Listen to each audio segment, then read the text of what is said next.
Hey guys, how you going? Haha, look what I found. Apparently June 2020, from Glamis calling to the far corners of the world. Now, if you just want facts, probably click off now. This is well, I don't know if it's fact or not. I don't know what this site is, but I'm just going to read you their new post. I have been following this site since it was pointed out to us through Deception Bites and YIG, Y-I-G. So what I want to do is just read this new post to you. Now, you make of this what you will. I'm not saying it's true, and I'm not saying it's false. It's just something interesting I have come across and like to follow. Illness and unrest. I wish to begin by sending a warm welcome and glad greetings to all who've begun monitoring or following this website. This is Glamis, calling to all of you, wherever you may be, hoping that you and yours are safe and well in this time of anxious unrest. It is my sincerest hope that I may convey some measure of comfort, though we are far from victory in either of our most recent endeavours. Over the past several months, we've received many messages from our new audience, and this site has had hundreds of thousands of visitors. WGC staff now reads all comments posted to this blog, and contrary to the way it may appear, none are ever deleted. Only those that we specifically approve for publication are visible to the general public. But rest assured, if you have offered a comment, it is still there. Some that have been approved for publication have been responded to by members of my staff, while others remain in queue and will be addressed in a more thoughtful post that I will be making soon. On behalf of my staff, I'd like to thank you for your thoughtful input. My outreach planning has been significantly delayed by the onset of the worldwide virus outbreak, which has occupied much of our resources. Along those lines, and in response to the many questions you've posted on the subject, I'd like to say a few things related to the pandemic. Number one, this pandemic is real. It is not a false flag. If you haven't personally been affected, chances are someone you know has been. No. I lost family to the disease early on in the course of the pandemic when Italy was hit very hard, so I know somewhat firsthand how devastating this virus can be. 2. It won't last forever. My personal belief is that by the end of August, the rate of new infections will have slowed to the point where it will be safe to travel by air and gather together again with loved ones. That's not a prediction, just my strong feeling. 3. Based on our research, I believe the virus was inadvertently released from a lab in China into the population due to poor control protocols. Having done a pretty thorough investigation into the genetic origins of the virus, it appears to bear all the hallmarks of a naturally evolved virus and does not appear to bear the hallmarks of an engineered weaponized virus. Here's the chilling truth. An intentionally engineered virus would likely have killed a much larger segment of the world's population because the attack, grasp, and penetrate mechanism of this virus isn't as effective as it might have been.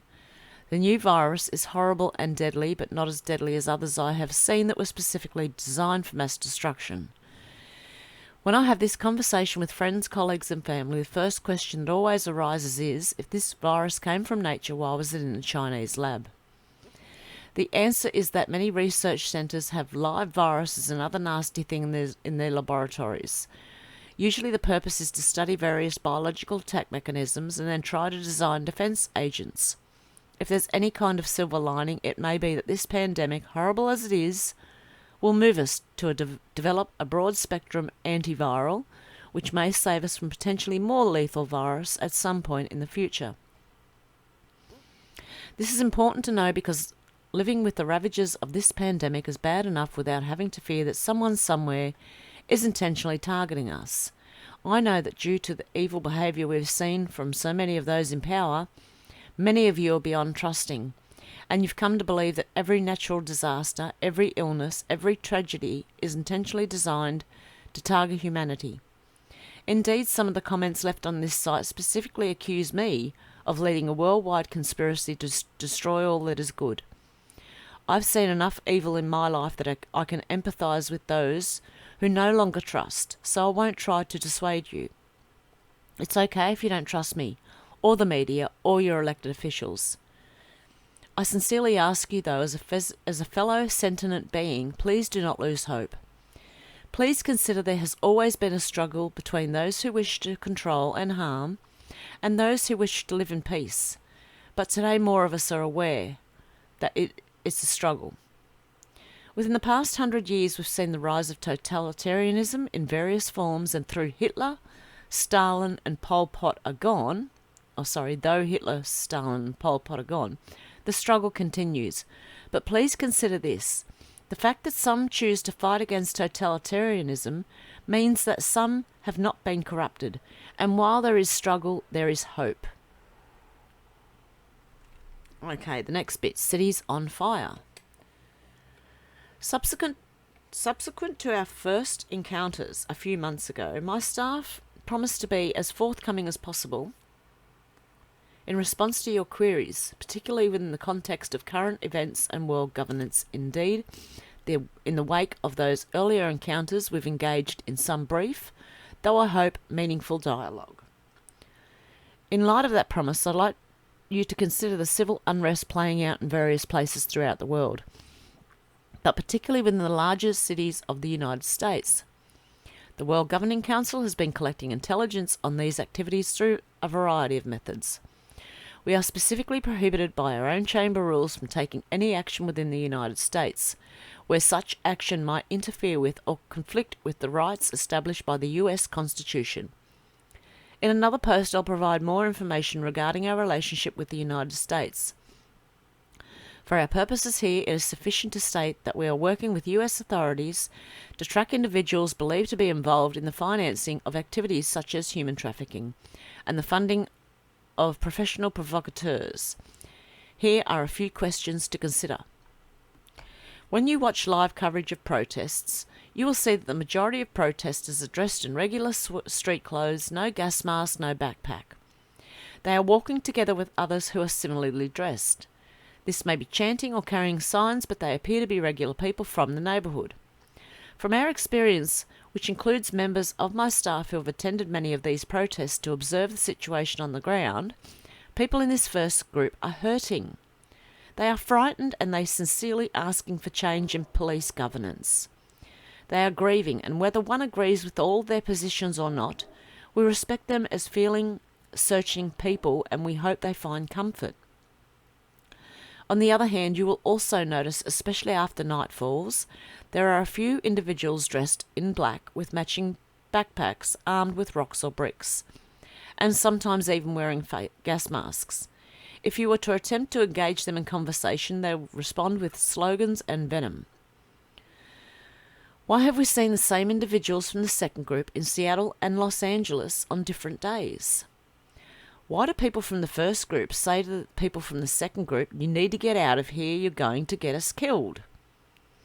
If the people from Group 2 are travelling around the US as professional insurgents, who is paying for their airfare? Why do pallets of bricks appear in front of businesses when the business owner didn't order them? Who paid for the bricks and the delivery? In the United States, whose interests are better served if the economy deteriorates even further? In the spirit of transparency, I'd like to share with you the attached document which was delivered by hand to the intended recipient on May 31st. Note, you may not be familiar with Mr. McLeod, but decoders will prevail. And what I'm going to do is I'm going to zoom in so you guys can see this too. Whoop. To Mr. Tong McLeod, subject extrajudicial processing. Request for extraordinary rendition. Oh. The World Security Office has arrested 2 suspect agents of the US deep state near Puerto La Cruz, Venezuela. These individuals are identified in the Bar Gaudi working papers as Target Oswego and Target Charlie 4. Identification papers, photographs, tattoos, fingerprints and DNA are a match. Ties to Antifa in US and Maduro administration in Venezuela are confirmed, and we believe targets are responsible for facilitating financial support for the escalating insurrection events in the US. Oswego and Charlie 4 are currently being held offshore in international waters. We are prepared to transport targets to Geppetto Station for further processing, but as both individuals are citizens of the United States, we seek your permission to extract. Our mutual friend Mr. Clover will attend your speaking arrangements over the next week. Please provide him with direction via our usual protocol. We believe the removal of these agitators will be a significant step in protection of life and liberty on both sides of the Atlantic. Signed under my hand and privy seal at Castiu, Belgium, this 30th day of May in the year of our Lord 2020. Somerset Belanoff. Until next time, may God be with you and protect you always. Ever sincerely, SB, Somerset Belanoff. Okay. You can make of this what you will. I will leave it with you. You don't have to believe it. It's just something I've been following, and I really... Actually, somebody did ask me the other day about the Venezuelan arrests, and as you realise, they are related to Antifa. Okay, guys, I'm not going to put this on my other channel. I'm just going to put it here. You can watch it if you like, and if you're not into this type of stuff, just skip this video. Okay, all my links will be down below, guys. I'll talk to you soon. Okay, bye.